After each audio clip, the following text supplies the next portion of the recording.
Hola chicos, buenas tardes. Bueno, Ariel Contreras es mi nombre. La primera cosa que les quiero decir fue que en el 2013, un poco antes quizás, yo conocí primero a Juan Pablo Cárdenas, que hablar un rato más, que me presentó a Jorge. Y de ahí empezamos a conversar sobre distintas temáticas, hasta que llegó la instancia de conversar sobre Analytic. En ese momento, eh, yo pude identificar inmediatamente un problema que tenía Analytic, y que es algo que mencionó Jorge en su charla. Analytica era una empresa que estaba haciendo y que había sido construida en base 1000% de ingenieros. Por lo tanto, la usabilidad no existía, la UX no existía. Y eso gatillaba una serie de dificultades y problemas para poder vender lo que se estaba desarrollando, lo cual tenía una potencialidad enorme y aún la tiene. Eh, por lo tanto, otra de las cosas que yo conversé mucho con Jorge al inicio fue, bueno, ¿qué es lo que vamos a hacer? ¿Para dónde vamos? O sea, seguimos haciendo esto, reformulamos todo, nos enfocamos en marketing y tratamos de vender lo que hay. Y comenzamos con la aventura que comenzó por ahí cerca del inicio del 2013. ¿Funciona esto? Sí, no.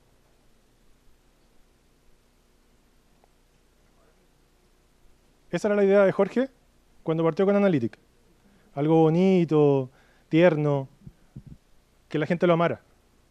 Pero una de las cosas y los errores principales que todos cometemos cuando estamos empezando con algún emprendimiento es que cuando comenzamos a vender esto y llegan en los primeros clientes, eh, todos los clientes opinan y todos se creen los creadores de tu producto.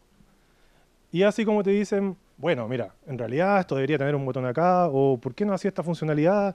Y si agregáis este otro filtro, y si mostráis la data de esta otra manera, y si esto, y si lo otro, y si lo otro, y si lo otro. Y en ese momento, lo que hacía el equipo de Analytics, compuesto por puros ingenieros, era, antes de que terminara de hablar el cliente, pararse, agarrar sus cosas, correr, a programar lo que el cliente no había terminado de decir. Y con eso llegábamos a eso. Un producto sumamente sobrecargado de funcionalidades que en realidad eran completamente subutilizadas.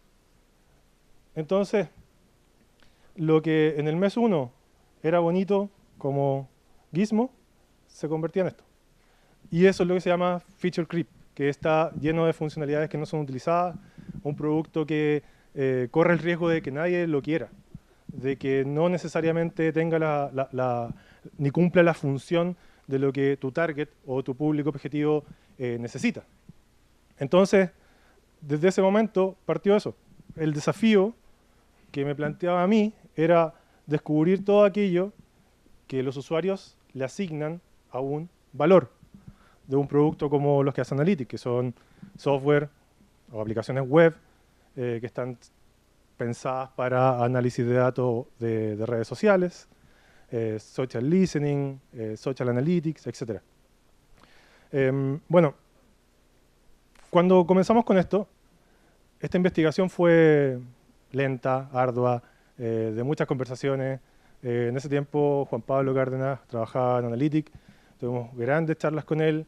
Eh, mm, a mí personalmente me enseñó mucho desde su perspectiva científica, técnica de lo que era la visualización de datos y los sistemas complejos.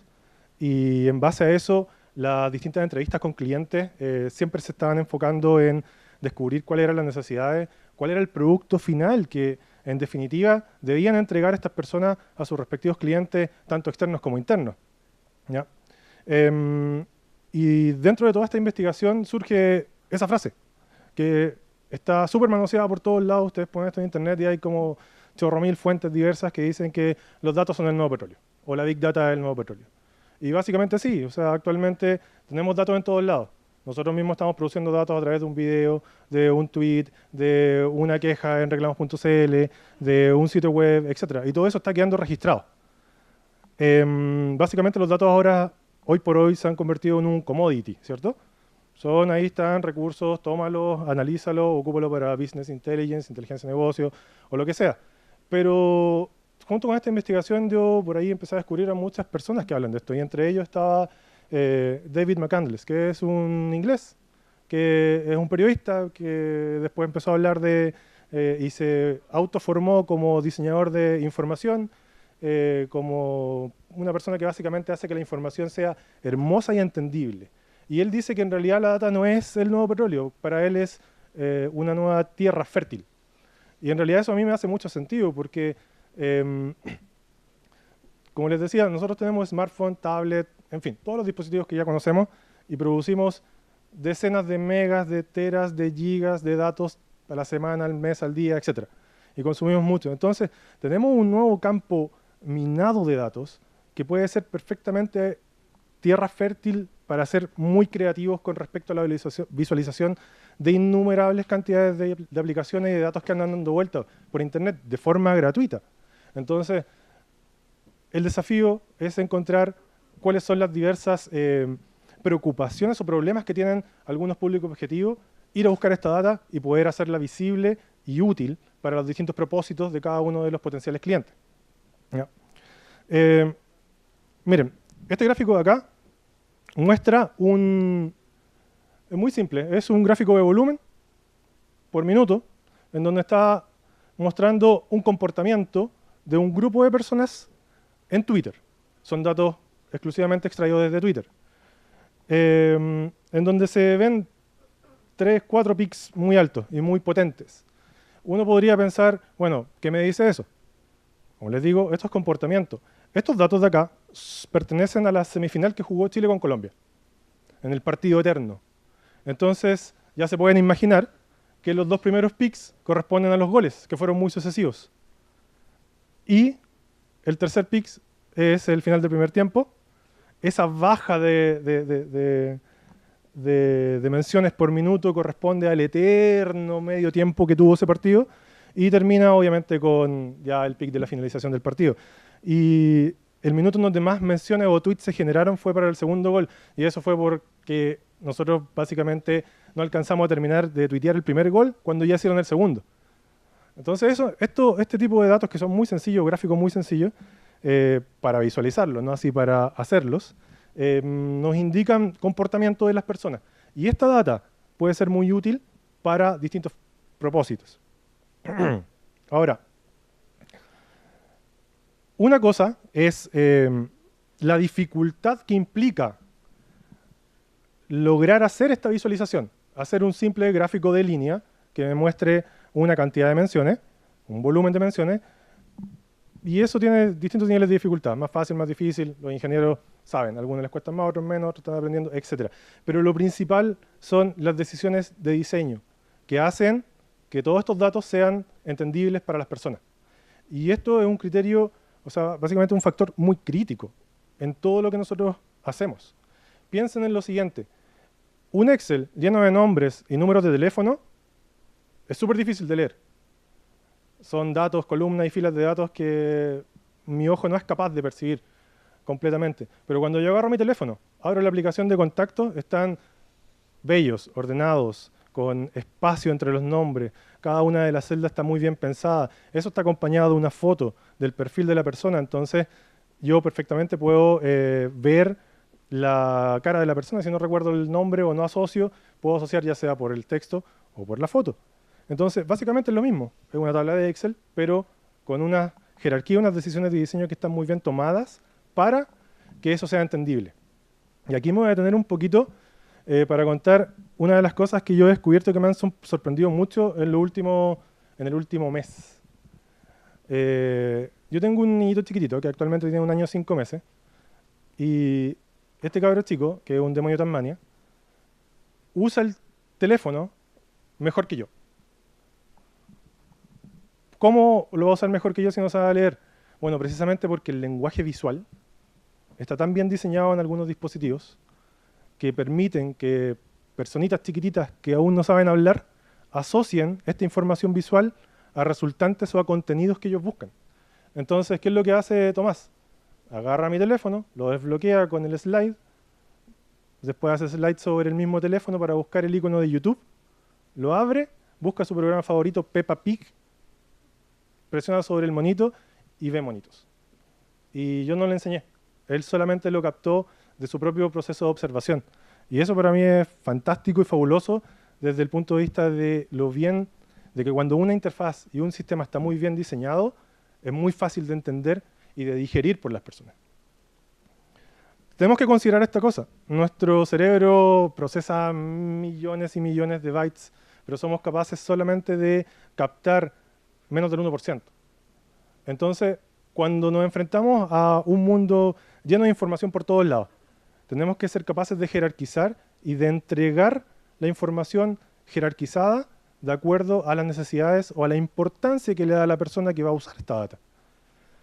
Nosotros en Analytics, y esto ya se lo mostró Jorge anteriormente, pasamos por esto. Entonces, cuando pasamos por un proceso arduo, como les decía al inicio, de reformular todos los procesos sobre cómo enfocábamos el desarrollo de nuestros productos.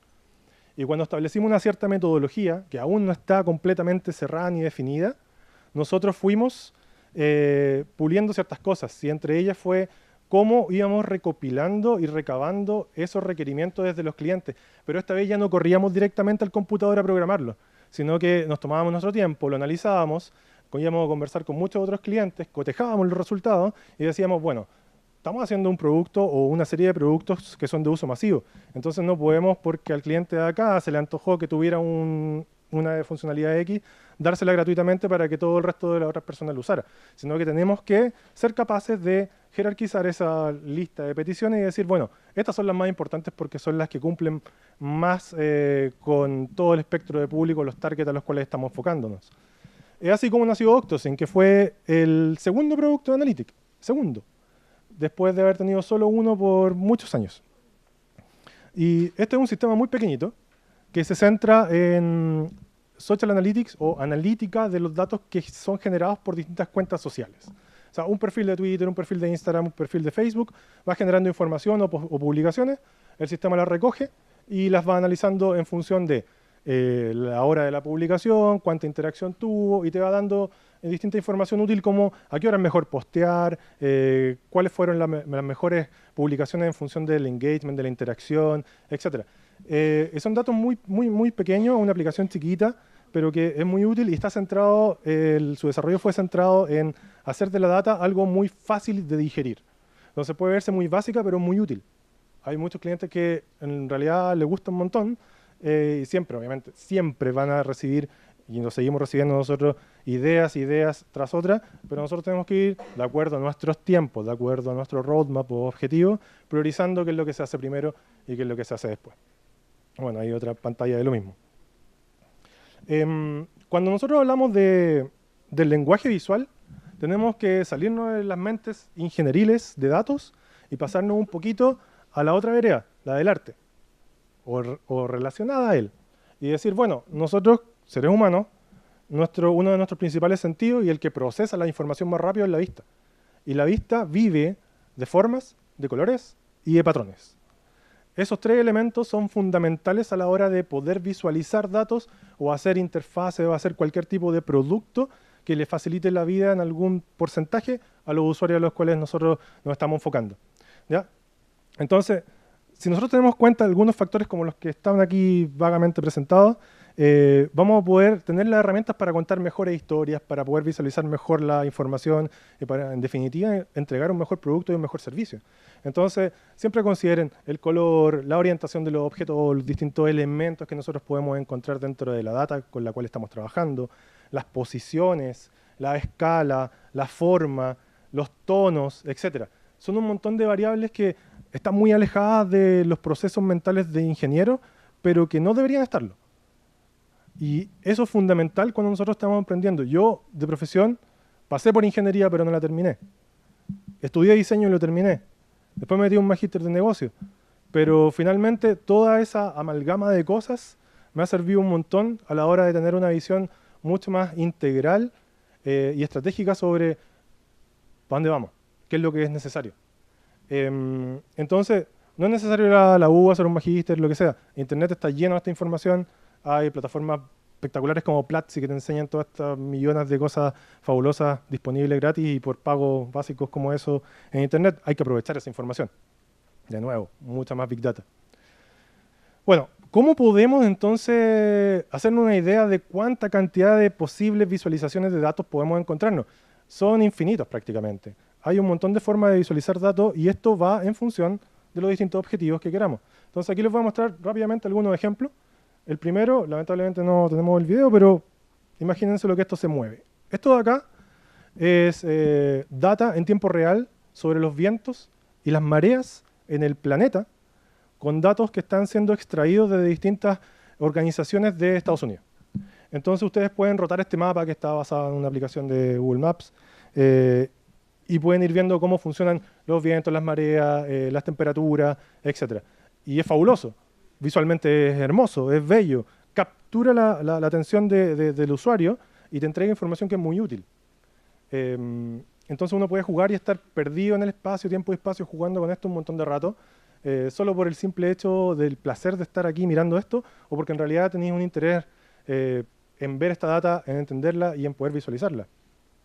Algunas cosas que la inició Juan Pablo en Analytics y que la usamos mucho hoy, las redes. Las redes y la interconexión de personas, los nodos, etc. Esto de acá, yo lo saqué en uno de nuestros productos y cada uno de los circulitos es un usuario de Twitter. Las rayitas son enlaces o la forma en cómo se comunicaron estas personas, ya sea mencionando al otro usuario, haciendo un RT o simplemente tuiteando. Y está obtenido desde la misma data del volumen que les mostré antes.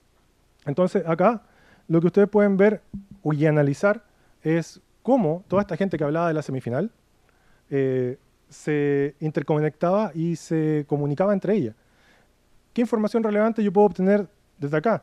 Saber cuál era la persona más influyente en esa conversación, saber cuál fue la persona que me abrió paso a un nuevo círculo de personas, entender cómo se dio la charla y la conversación de este tema, de esta semifinal. Esta red es dispersa, pero tiene una concentración importante en ciertas cuentas que están ahí al medio y está rodeado de puros retweets, entonces quizás están haciendo memes, qué sé yo, cualquier cosa.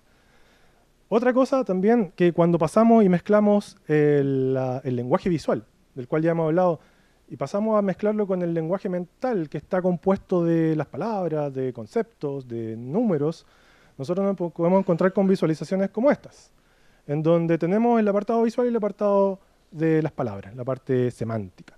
Entonces, la misma conversación, semifinal.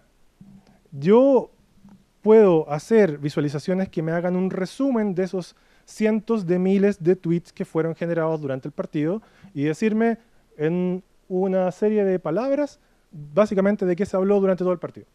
Y eso me va haciendo un resumen. Me ahorra un montón de tiempo. Me da una serie de herramientas muy útiles para poder generar nueva información, hacer cruces de información y obtener nuevos insights. ¿Ya? Y aquí está así en el metatweet, también obra de Juan Pablo, que después lo van a poder escuchar. Entonces acá nosotros tenemos, ¿y cómo se conforma esto?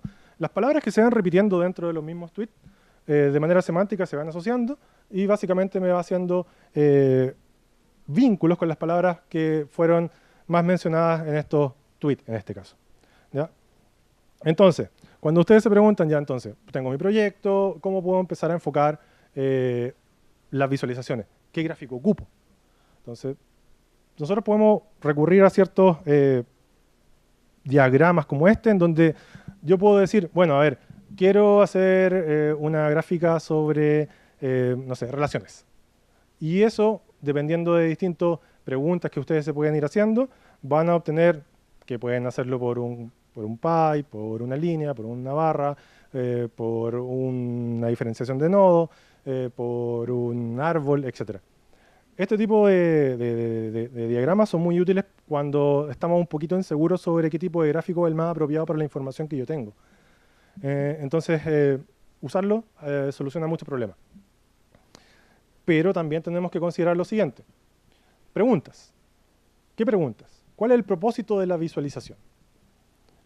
Bueno, yo quiero visualizar datos, pero ¿para qué?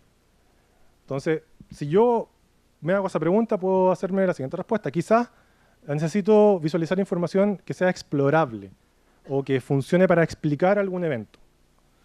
Otra pregunta. ¿Cómo va a desplegar esta información? Quiero que sea dinámica. No, en realidad es para una publicación impresa, un diario. Entonces tiene que ser estática. No sé. Tenemos todas las variables de los grises que están entre esos dos extremos, ¿ya? Y luego yo obtengo 4 escenarios diversos, en donde esa diagonal me marca de acuerdo a esos escenarios, cuáles son los distintos valores dentro del control que va a tener el usuario sobre la interacción de lo que yo estoy haciendo. Entonces, arriba a la izquierda tengo que el usuario tiene un alto control cuando mezclo una data y la quiero visualizar para ser explorada de manera dinámica. Mientras que tengo un súper bajo control o interacción de esta data cuando yo quiero hacer algo estático y que sea explicativo, que es básicamente una infografía que sale en el diario todos los días, por ejemplo. ¿Ya? Entonces, dentro de esos 4 cuadrantes o escenarios para poder visualizar, o que me ayudan a imaginarme cómo poder visualizar datos, les voy a mostrar rápidamente, para ir terminando ya, 2 ejemplos. Uno es de aplicaciones para explorar datos, que manejan una amplísima volumen de información, y el otro es que es una infografía un poquito dinámica que puede salir en un sitio web, etcétera, como, no sé, a veces lo hace la Tercera, Emol. Esto de acá es algo que hizo el chileno César Hidalgo, del MIT, y maneja este gallo trabajando ahí, tiene acceso a una cantidad de datos impresionante de distintos gobiernos, empresas privadas, etcétera. En este caso, lo que hace él es esta aplicación web en donde se pueden visualizar y explorar los datos para poder entender qué es lo que más se comercia por una lista gigantesca de países. Entonces eso es lo que hace China, que lo que más exporta son computadores, y en Chile lo que más vemos son cobre, qué lata, qué lástima. Bueno, ahí está, pueden verlo, búsquenlo en internet, explórenlo, jueguen con él, etcétera. La verdad es que hace muy buenas cosas este gallo. Esto también lo hizo McCandles, es una infografía que explica el Internet de las cosas y que tiene un alcance limitado. También explórenlo, jueguen con él, no pueden mezclar mucha data, básicamente lo que él les quiere mostrar, pero tiene un nivel de interacción. Y ustedes pueden explorar de arriba a abajo, de abajo arriba, etc. Son distintas formas de mostrar y de contar historia a través de la información. ¿Ya? Y por último, para cerrar, recuerden que la visualización de datos solamente es la punta del iceberg. ¿Por qué? Porque nosotros siempre tenemos que considerar que tenemos que identificar el propósito para qué vamos a visualizar datos.